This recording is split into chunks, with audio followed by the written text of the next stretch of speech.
Sekarang kita ada di segmen keempat, Take Days, tentang Application Lifecycle Management dan Software Development Lifecycle dengan Visual Studio.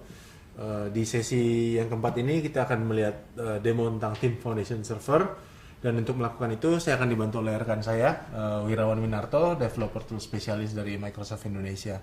Selebihnya saya udah lihat Visual Studio di sini, jadi mungkin silakan, Wirawan, this is your show now. Kali ini saya akan menunjukkan bagaimana kita membuat sebuah project yang baru dengan menggunakan Team Foundation Server. Ya, untuk melakukan project yang baru dengan Team Foundation Server, kita bisa mulai langsung dari Visual Studio. Kita lihat di sini adalah Visual Studio 2010 ya.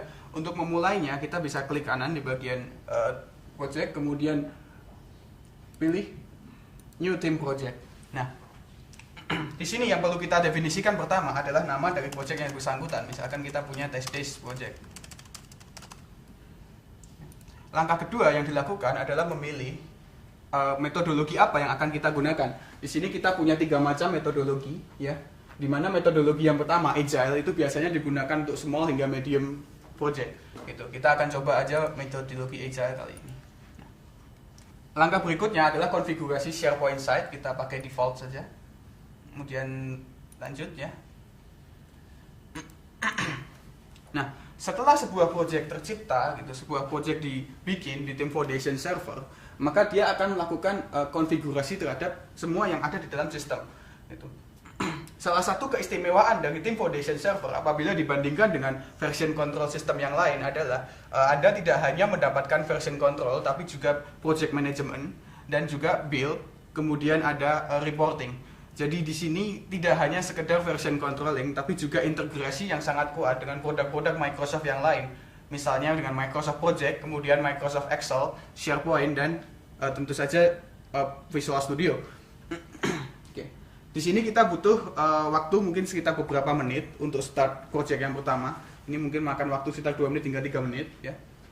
Intinya yang dilakukan di sini adalah dia melakukan konfigurasi terhadap server, memplotting work item yang ada di sana, apa saja yang metodologi yang bersangkutan, dokumen-dokumen yang ada, kemudian juga melakukan konfigurasi terhadap SharePoint portal. Kita akan coba lihat gimana garis besar dari pembangunan sebuah project yang baru. Nah, ketika memasuki tahap ini, gitu, yang dilakukan adalah mengkonfigurasi lab management. Lab management adalah fitur baru yang ada di Visual Studio yang digunakan untuk manajemen testing. Ya, ini kita lihat sudah selesai progresnya ya, hanya butuh waktu sekitar 3 menit. Tapi kali ini kita akan coba untuk mengkoneksikan ke sebuah project yang sudah ada sebelumnya. Cukup klik kanan di sini, kemudian connect to team project, ya, connect to existing team project. Nah, di sini ada beberapa project yang sudah pernah dibikin. Kita akan coba sambungkan.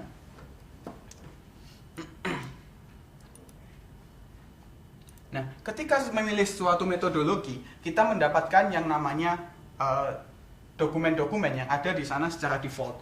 Di sini sebagai contoh kita punya iterasi-iterasi kecil. Karena dia menggunakan prinsip agile programming, maka di sini kita bisa melihat bahwa adanya iterasi-iterasi secara kontinu yang menyusun sebuah proyek.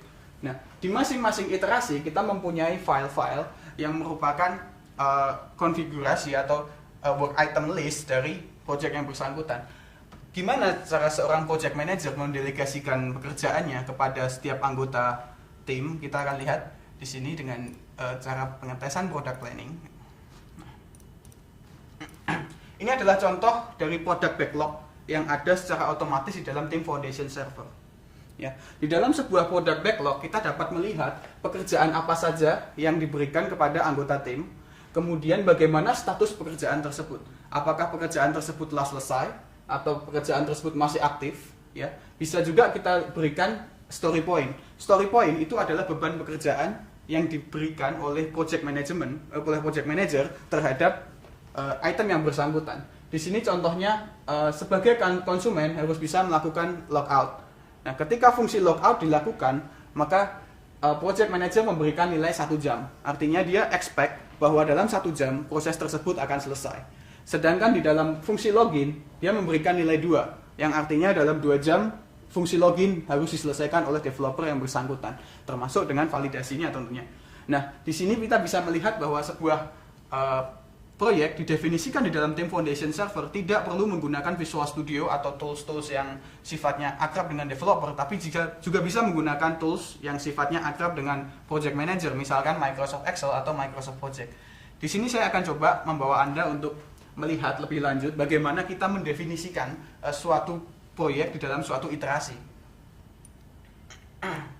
Sebagai contoh, yang pertama kita coba setup. Misalkan sebuah proyek statusnya sudah selesai, maka kita bisa set dia ke bagian resolve seperti ini.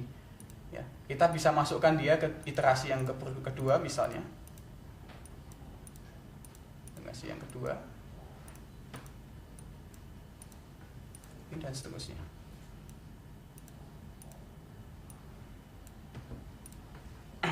Nah, setelah kita selesai mendefinisikan masing-masing iterasi, maka yang dilakukan berikutnya adalah mempublish dia ke dalam server. Cukup klik publish di sini, maka dia akan langsung update ke dalam Team Foundation Server. Nah, apa yang bisa kita lihat di dalam Team Foundation Server? Gitu. Ketika Anda melihat Team Foundation Server, Anda melihat 3 macam share dokumen di situ. Nah, salah satunya adalah iterasi kedua yang baru saja kita update. Di sini kita akan coba buka dokumennya. Maka dia akan menunjukkan iteration 2 backlog. Nah, ini adalah versi lama dari iteration kedua. Itu versi lama. Apabila kita ingin mendapatkan versi yang terbaru yang baru saja kita ubah, kita cukup klik tombol refresh di sini. Maka dia akan merefresh daftar pekerjaan apa saja yang ada di dalam Team Foundation Server pada iterasi kedua. Gitu.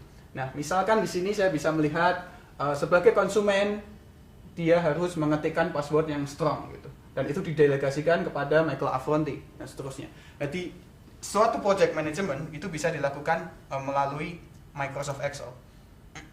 Nah, di sini kita bisa melihat setup ya, termasuk ke dalam beban iteration yang mana gitu, sebuah project.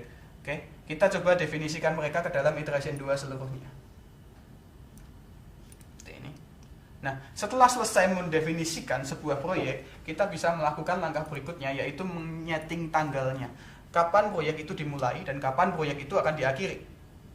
Misalkan saya ingin proyek itu diawali pada tanggal 15 November, kemudian diakhiri pada tanggal 15 Desember. Atau total memakan waktu sebanyak 23 hari kerja, dengan 7 hari libur tentu saja. Nah, kemudian apabila Anda punya sebuah tim dan punya interruption spesifik kepada anggota tim tertentu, misalkan kita punya Abu ya, dia itu harus cuti pada suatu tanggal, misalkan pada tanggal 15 November hingga tanggal 15 Desember, oke, maaf, hingga tanggal 5 Desember, misalkan seperti itu, ya, maka dia akan mengalami jatah kapasitasnya akan terpotong sebesar 15 hari gitu.